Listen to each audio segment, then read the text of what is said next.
এটা ডাইরেক্ট ইয়ে করা হয়েছে রেকর্ডিং। সত্যি দূরে রয়েছি কিন্তু ভাই গা দিয়েছে নাকি রে?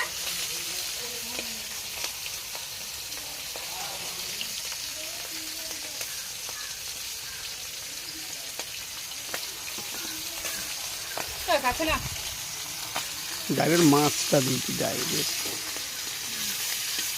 ওই জন্য তার জন্য ওই জন্য ডাঙ করতে হয়নি, ঠিক আছে? তার জন্য জুম করে টানার জন্য ডাঙ রাখা, দূরে রয়ে কি ক্যামেরা নষ্ট হয়ে তার জন্য ডাইরেক্ট লিয়ার জন্য সে একটা জুম করেনি না 1-2 দিয়ে আছে দেখতে পেয়েছ?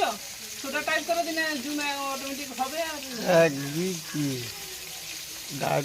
আর উঠিস কি দেখো মনে হয় ওইটি মোবাইলের সামনে ইলিশ মাছ ধরা আছে। ওই জন্য ক্যামেরাটা আমাকে দিকে দূরে রাখি কি করার জন্য তাই এই ব্যাপারটা।